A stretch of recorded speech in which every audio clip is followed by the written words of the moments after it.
जय हिंद साथियों, आप सभी का स्वागत है सीबीआई क्लासेस में। आज की वीडियो में हम लोग देखने वाले हैं क्लास 10th का ज्योग्राफी।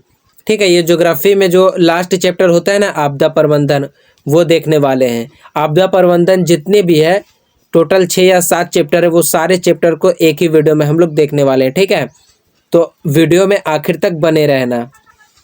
और अगर आप इस चैनल पर नए हो तो प्लीज़ सब्सक्राइब कर देना। पहला क्वेश्चन आपका दिया गया है, पहला अध्याय का पहला क्वेश्चन दिया गया है, इनमें से कौन प्राकृतिक आपदा नहीं है? सुनामी, बाढ़, आतंकवाद या फिर भूकंप। तो कौन प्राकृतिक आपदा नहीं है?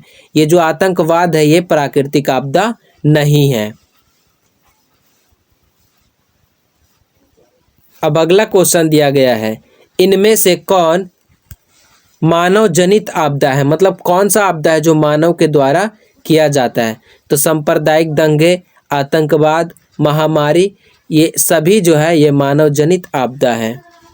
ऑप्शन डी सही हो जाएगा। अगला क्वेश्चन है, सुनामी का प्रमुख कारण क्या है? तो सुनामी का प्रमुख कारण क्या है? समुद्र में भूकंप का आना, स्थलीय क्षेत्र पर भूकंप का आना, द्वीप पर भूकंप का आना, इनमें से कोई नहीं। तो जो समुद्र में भूकंप आता है उसी को सुनामी कहा जाता है। ऑप्शन ए सही हो जाएगा। अब अगला चैप्टर का पहला क्वेश्चन है, नदियों में बाढ़ आने का प्रमुख कारण क्या है? तो नदी में बाढ़ क्यों आता है? तो नदी में बाढ़ आने का कारण है वर्षा की अधिकता। वर्षा की अधिकता के कारण नदी में बाढ़ आता है। अगला क्वेश्चन है, बिहार का कौन सा क्षेत्र बाढ़ग्रस्त क्षेत्र है? तो कौन सा क्षेत्र बाढ़ग्रस्त है? इसका सही आंसर हो जाएगा उत्तरी बिहार जो है बाढ़ग्रस्त क्षेत्र है। ऑप्शन डी सही हो जाएगा। अगला क्वेश्चन है, निम्नलिखित में से किस नदी को बिहार का शोक कहा जाता है? तो बिहार का शोक जो है कोसी नदी को कहा जाता है। अगला क्वेश्चन है, बाढ़ क्या है? प्राकृतिक आपदा, मानव जनित आपदा, सामान्य आपदा या फिर इनमें से कोई नहीं। तो बाढ़ एक प्राकृतिक आपदा है। ऑप्शन ए सही हो जाएगा। अगला क्वेश्चन दिया गया है, सूखा किस प्रकार की आपदा है? तो सूखा भी प्राकृतिक आपदा है। ऑप्शन ए सही हो जाएगा।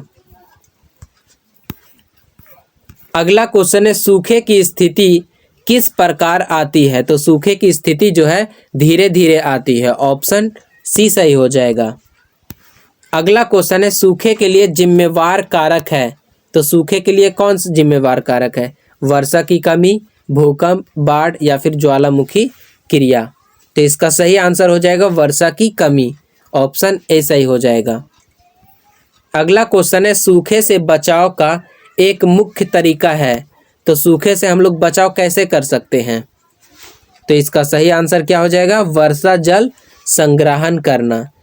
इससे हम लोग सूखे की स्थिति से बच सकते हैं। अगला चैप्टर का क्वेश्चन है, महासागर के तली पर होने वाले कंपन को किस नाम से जाना जाता है?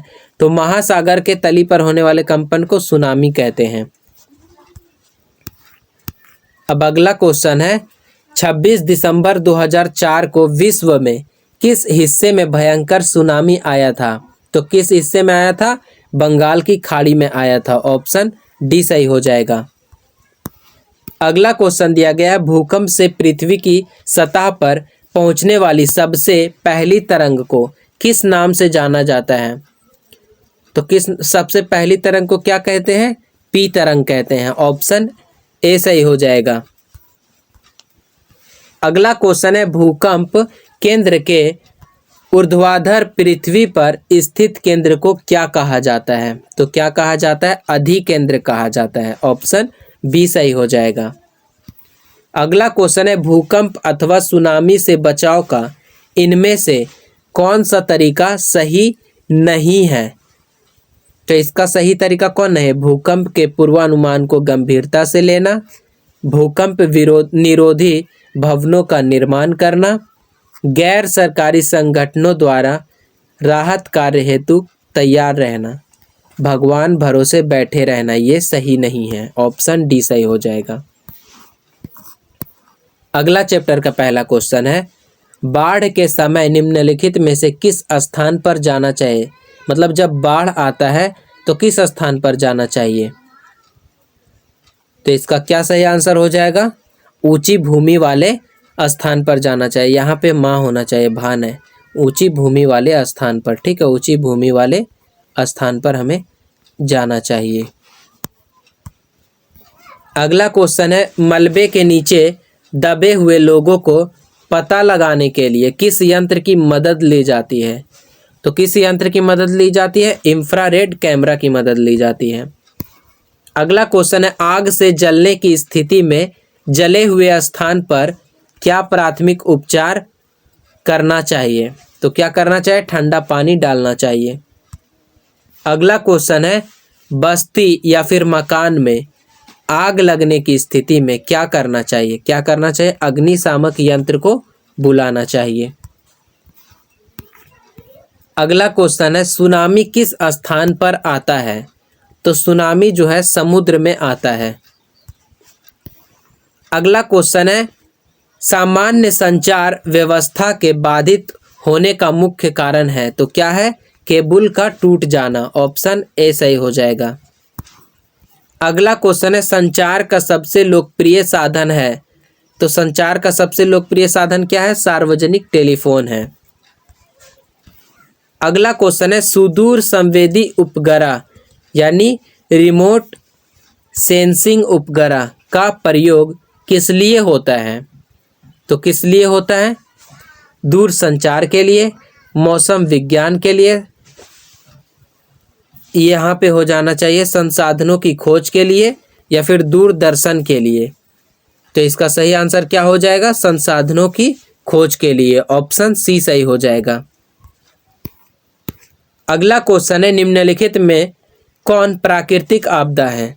आग लगना, बम विस्फोट, भूकंप, रासायनिक दुर्घटना है। तो प्राकृतिक आपदा जो है भूकंप है।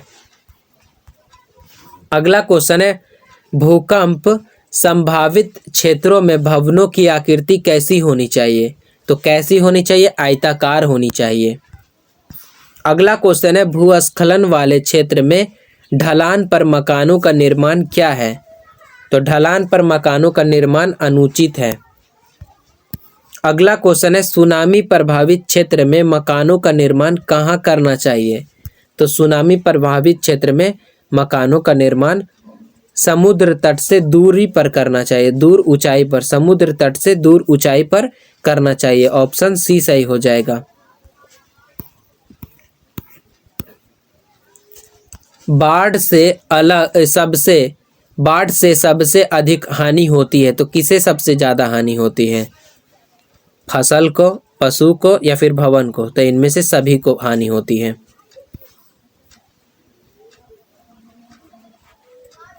अगला क्वेश्चन है, कृषि सुखाड़ होता है। तो कृषि सुखाड़ जो होता है मिट्टी की नमी के अभाव में होता है। ऑप्शन बी सही हो जाएगा। तो आज का वीडियो यहीं तक समाप्त होता है। कल के वीडियो में हम लोग जो ज्योग्राफी का है सब्जेक्टिव देखेंगे, या फिर जो अर्थशास्त्र है अर्थशास्त्र का ऑब्जेक्टिव देखेंगे। ठीक है, ये दोनों में से कोई भी देखेंगे।